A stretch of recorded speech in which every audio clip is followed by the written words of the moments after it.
നമസ്കാരം. പ്രവാസ ലോകത്തെ 10 പ്രധാനപ്പെട്ട വാർത്തകളുമായി പ്രവാസി ന്യൂസ്. 2024 ആദ്യ പാദത്തിൽ 52.6 കോടി ദിർഹമിന്റെ ലാഭം നേടിയതായി ഇത്തിഹാദ് എയർവേസ്.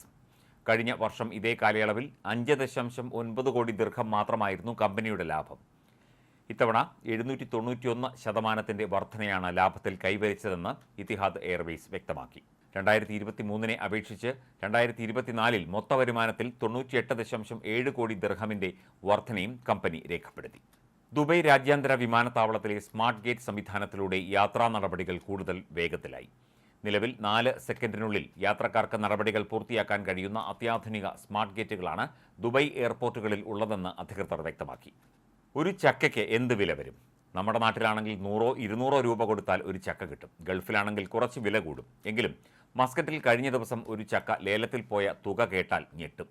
ഏകദേശം 72,000 ഇന്ത്യൻ രൂപയ്ക്ക്, അതായത് 335 ഒമാനി റിയാലിനാണ് നമ്മുടെ നാടൻ വരിക്കച്ചക്ക ലേലത്തിൽ പോയത്. പ്രമുഖ സ്പോർട്സ് കമ്പനിയായ SNRGയുമായി സഹകരിച്ച് മീഡിയ സിറ്റി ഖത്തർ പ്രഥമ ഖത്തർ സ്പോർട്സ് ഫോറത്തിന് വേദിയാകും. ശില്പശാലകൾ, നെറ്റ്വർക്ക് സെഷനുകൾ തുടങ്ങി നിരവധി പരിപാടികൾ നടക്കുന്ന ഫോറത്തിൽ സ്പോർട്സ് മേഖലയിലെ പ്രമുഖർ പങ്കെടുക്കും. Yemen president doctor Rashad al Alimi റിയാദിൽ റെസിഡന്റായ Bahrain ambassador Sheikh Ali bin Abdulrahim bin Ali al ഖലീഫയിൽ നിന്ന് നിയമന രേഖകൾ സ്വീകരിച്ചു. രാജാവ് Hamad bin Isa al Khalifa, കിരീടാവകാശിയും പ്രധാനമന്ത്രിയുമായ prince Salman bin Hamad al Khalifa എന്നിവരുടെ അഭിവാദ്യങ്ങൾ അംബാസിഡർ യമൻ പ്രസിഡന്റിന് കൈമാറി. ഇരുവർക്കുമുള്ള പ്രത്യഭിവാദ്യങ്ങൾ കൈമാറാൻ അംബാസിഡറെ പ്രസിഡന്റ് ചുമതലപ്പെടുത്തുകയും ചെയ്തു. ബഹ്റിനും യമനും തമ്മിൽ നിലനിൽക്കുന്ന ബന്ധവും വിവിധ മേഖലകളിലുള്ള സഹകരണവും കൂടുതൽ വിപുലപ്പെടുത്തുന്നതിനുള്ള ആശയങ്ങൾ പങ്കുവയ്ക്കുകയും ചെയ്തു. യൂറോപ്പിന്റെ വാർഷിക ദിനാഘോഷമായ യൂറോപ്പ് ഡേയിൽ പങ്കാളിയായി കുവൈറ്റ് വിദേശകാര്യമന്ത്രി അബ്ദുല്ല അൽ ലഹ്യ.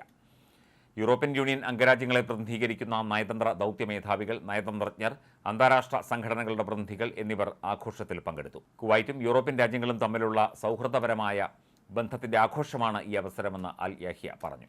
പുസ്തകങ്ങൾക്കൊപ്പം പരിസ്ഥിതി പാഠങ്ങളും കുട്ടികൾക്ക് പകർന്നു നൽകി ഷാർജ റീഡിംഗ് ഫെസ്റ്റിവൽ അവസാന ദിവസത്തിലേക്ക്.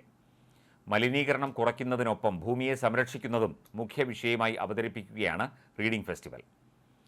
വീട്ടിലെ മാലിന്യം എങ്ങനെ പുനരുപയോഗിക്കാം എന്നതിൽ കുട്ടികൾക്കായി പ്രത്യേക ശില്പശാലയും നടന്നു. ഈ വർഷാവസാനം പുതിയ പൊതുഗതാഗത കേന്ദ്രം പ്രവർത്തനം ആരംഭിക്കുന്ന സാഹചര്യത്തിൽ UK ബെൽഫാസ്റ്റിന്റെ സിറ്റി സെന്റർ റെയിൽവേ സ്റ്റേഷൻ ഇന്നലെ അടച്ചു. അവസാന ട്രെയിൻ ഗ്രേറ്റ് വിക്ടോറിയ സ്ട്രീറ്റ് സ്റ്റേഷനിൽ നിന്ന് പ്രാദേശിക സമയം രാത്രി 11:32 പുറപ്പെട്ടു. പുതിയ ഗതാഗത കേന്ദ്രമായ ബെൽഫാസ്റ്റ് ഗ്രാൻഡ് സെൻട്രൽ സ്റ്റേഷൻ ശരത്കാലം വരെ തുറക്കില്ല. റെയിൽ ശൃംഖലയെ പുതിയ ഹബ്ബുമായി ബന്ധിപ്പിക്കുന്നതിന് അത്യാവശ്യമായ അടിസ്ഥാന സൗകര്യ ജോലികൾ പുരോഗമിക്കുകയാണ്. യൂറോപ്പിലെ വലതുപക്ഷ പ്രസ്ഥാനങ്ങളുടെ മുന്നേറ്റം ക്രൊയേഷ്യയിലും തുടരുന്നു. തീവ്ര വലതുപക്ഷ പാർട്ടിയായ ഹോംലാൻഡ് മൂവ്മെന്റിന്റെ പിന്തുണയോടെയാണ് പുതിയ സർക്കാർ അധികാരത്തിൽ ഏറുന്നത്. കൺസർവേറ്റീവ് നേതാവായ ആൻഡ്രിച്ച് പ്ലെങ്കോവിച്ച് 3ാം തവണയും പ്രധാനമന്ത്രിയായി ചുമതലയേൽക്കും.